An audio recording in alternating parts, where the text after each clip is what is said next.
Hello दोस्तों, स्वागत है आपका अपने यूट्यूब चैनल कामयाब एजुकेटर में। आज की इस वीडियो में हम बिहार लोक सेवा आयोग द्वारा आयोजित पीजीटी पॉलिटिकल साइंस के एग्जाम के क्वेश्चन पेपर का विश्लेषण करेंगे। अगर आप हमारे चैनल पर नए हैं तो चैनल को सब्सक्राइब करें, साथ ही बेल आइकन को भी प्रेस करें ताकि वीडियो की नोटिफिकेशन आपको समय पर मिलती रहे। तो चलिए शुरू करते हैं। पहला प्रश्न है, दंड शास्त्र परंपरा डैश से जुड़ी है? तो इसका सही जवाब है कौटिल्य। अगले प्रश्न को देखते हैं। पांडवा के मर्सिलियस किन दो मुख्य प्रकार के कानूनों की बात करते हैं? तो इसका सही जवाब है उपरोक्त में से कोई नहीं। अगले प्रश्न की चलते हैं। यहाँ चर्चा किए जा रहे व्यक्तित्व को पहचाने। फ्रांसीसी राजनीतिक दार्शनिक जिसका प्रमुख कार्य द स्पिरिट ऑफ लॉज राजनीतिक सिद्धांत में प्रमुख योगदान था। तो इसका सही जवाब है मॉन्टेस्क्यू। अगले प्रश्न की चलते हैं। उदारवाद के बौद्धिक संस्थापक कौन थे? तो इसका सही जवाब है जॉन लॉक एडम स्मिथ। अगले प्रश्न की चलते हैं। इनमें से कौन बहुलतावादी विचारक नहीं है? तो इसका सही जवाब है बोडिन। अगले प्रश्न की चलते हैं। प्लेटो ने कौन सी किताब लिखी थी? तो इसका सही जवाब है द रिपब्लिक। अगले प्रश्न की चलते हैं। राज्य व्यवस्था पर सभी भारतीय लेखकों में से हॉब्स के सबसे निकट किसे माना जाता है? तो इसका सही जवाब है कौटिल्य को। अगले प्रश्न की चलते हैं। डैश ने पवित्र कानून की तुलना में राज्य के कानून पर अधिक जोर दिया। तो इसका सही जवाब है कौटिल्य। अगले प्रश्न चलते हैं। अरस्तु के गुरु कौन थे? तो इसका सही जवाब है सुकरात। अगले प्रश्न चलते हैं। संप्रभु राष्ट्र राज्य व्यवस्था क्या है? तो इसका सही जवाब है एक राजनीतिक प्रणाली जिसमें राज्य सर्वोच्च प्राधिकरण है और उनका क्षेत्र और लोगों पर विशेष नियंत्रण है। बढ़ते हैं अगले प्रश्न की ओर। इस सिद्धांत का वर्णन करने के लिए किस शब्द का प्रयोग किया जाता है कि प्रत्येक राष्ट्र राज्य को बाहरी शक्तियों के हस्तक्षेप के बिना खुद को नियंत्रित करने का अधिकार है? इसका सही जवाब है उपरोक्त में से कोई नहीं। अगले प्रश्न चलते हैं। संयुक्त राष्ट्र संघ के वर्तमान महासचिव का क्या नाम है? तो इसका सही जवाब है एंटोनियो गुटेरस। अगले प्रश्न चलते हैं। निम्नलिखित में से कौन सा राष्ट्रीय सुरक्षा के हित में किए गए निर्णय का उदाहरण है? तो इसका सही जवाब है सख्त अप्रवासी नीतियों को लागू करना। अगले प्रश्न चलते हैं। निम्नलिखित में से कौन सा राष्ट्र इस शब्द का सबसे अच्छा वर्णन करता है? तो इसका सही जवाब है राष्ट्र राज्य के आर्थिक और रणनीतिक लक्ष्य। अगले प्रश्न चलते हैं। अंतरराष्ट्रीय राजनीति का कौन सा सिद्धांत तर्क देता है कि अंतरराष्ट्रीय व्यवस्था अराजकता की स्थिति की विशेषता है जहां राज्य प्राथमिक अभिनेता है और अपनी शक्ति और सुरक्षा को अधिकतम करना चाहता है? तो इसका सही जवाब है यथार्थवाद। अगले प्रश्न चलते हैं। विदेश नीति के निर्धारक क्या हैं? तो इसका सही जवाब है आर्थिक हित, सैन्य क्षमता और अंतरराष्ट्रीय संगठन। अगले प्रश्न चलते हैं। निम्नलिखित में से कौन सा राष्ट्रीय शक्ति का एक तत्व है जो किसी देश की विदेश नीति के निर्णयों को प्रभावित करता है? इसका सही जवाब है अर्थव्यवस्था और व्यापार। निम्नलिखित में से कौन सा साम्राज्यवाद की विशेषता है? तो इसका सही जवाब है उपनिवेशवाद स्थापित करने और प्रदेशों का विस्तार करने की इच्छा। अगले प्रश्न की चलते हैं। अलगाववाद क्या है? तो इसका सही जवाब है एक विदेश नीति का दृष्टिकोण जो किसी देश की आत्मनिर्भरता और अंतर्राष्ट्रीय मामलों में गैर भागीदारी पर जोर देता है। अगले प्रश्न की चलते हैं। राष्ट्रवादी सार्वभौमिकता क्या है और इसमें पैक्स की क्या भूमिका है? तो इसका सही जवाब है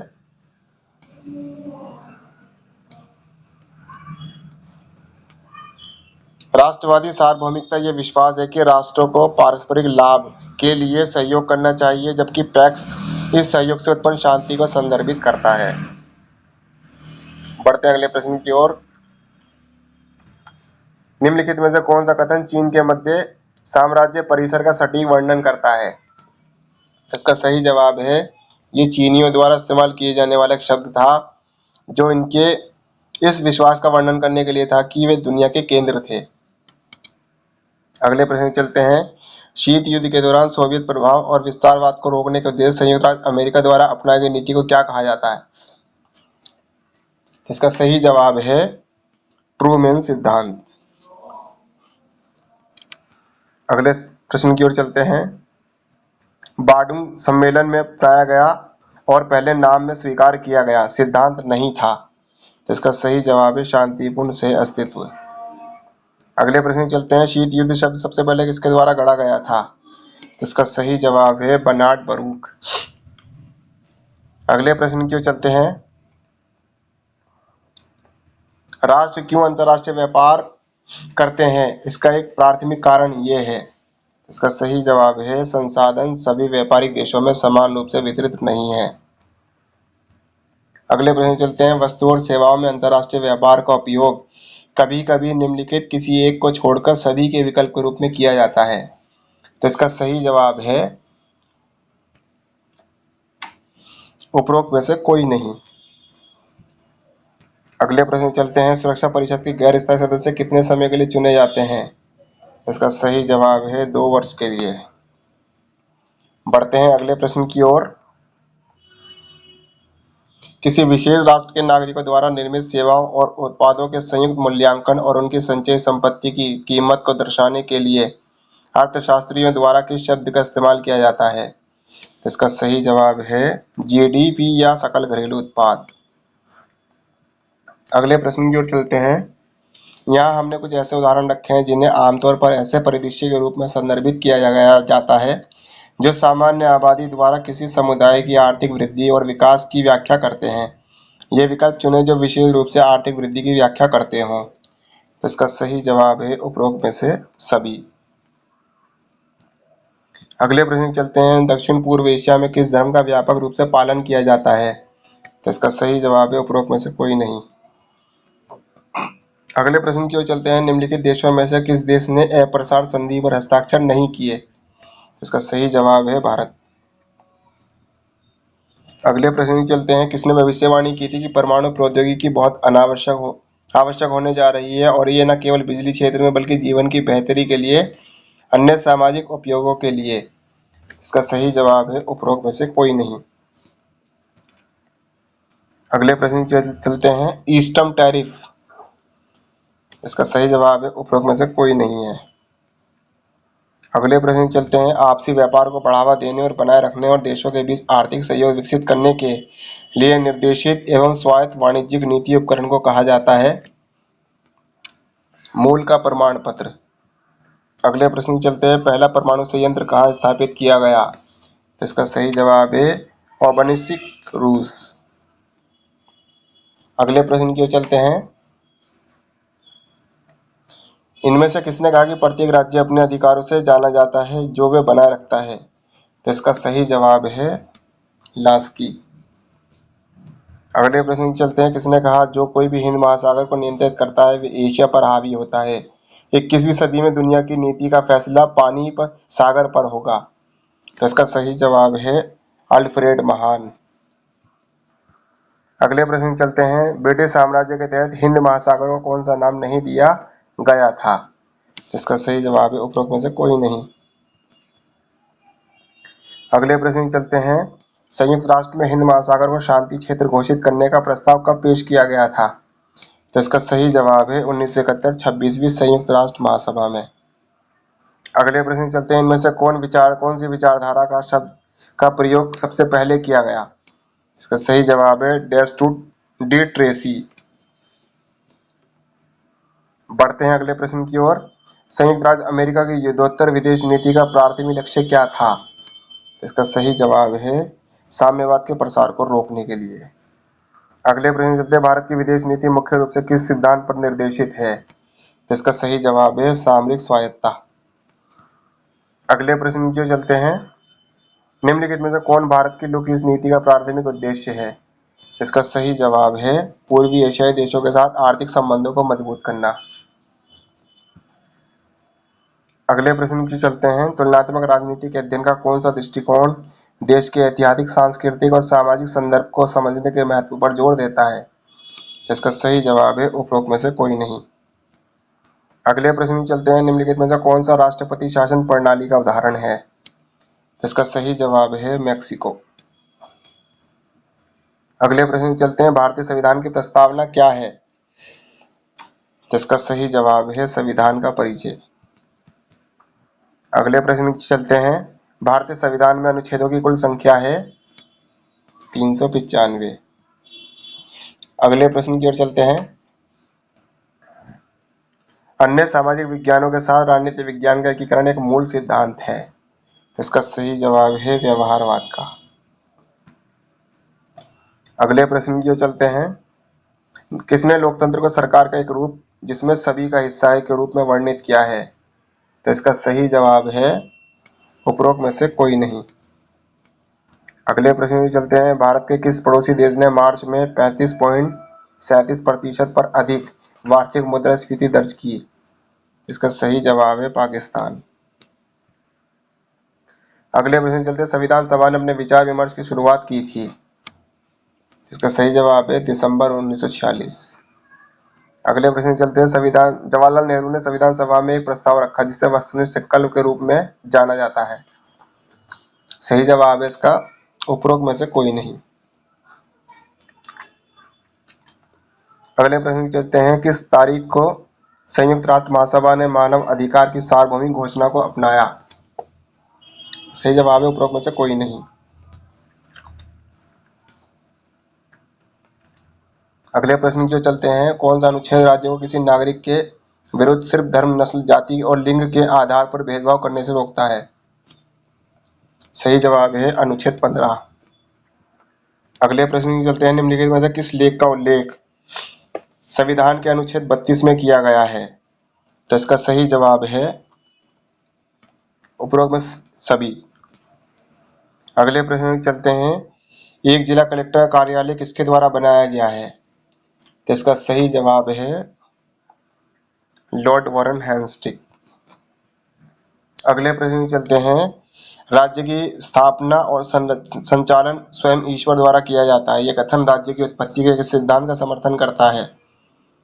इसका सही जवाब है देवीय उत्पत्ति सिद्धांत। बढ़ते हैं अगले प्रश्न की ओर, जो सिद्धांतकार यह मानते हैं कि राज्य संघों का एक संघ है, उनका सबसे अच्छा वर्णन किस रूप में किया गया है? तो इसका सही जवाब है बहुलतावाद।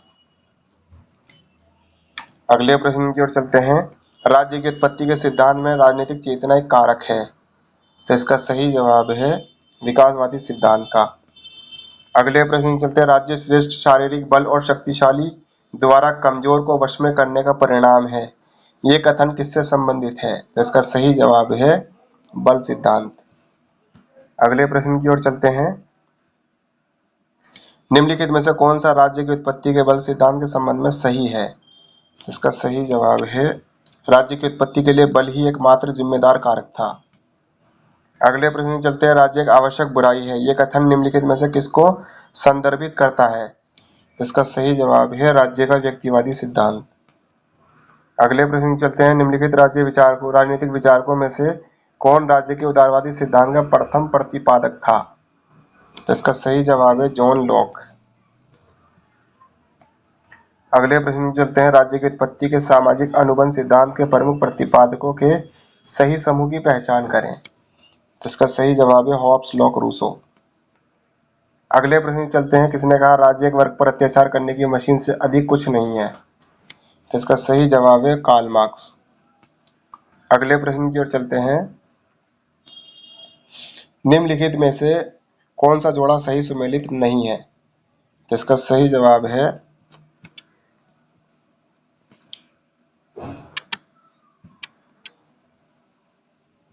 उपरोक्त में से सभी।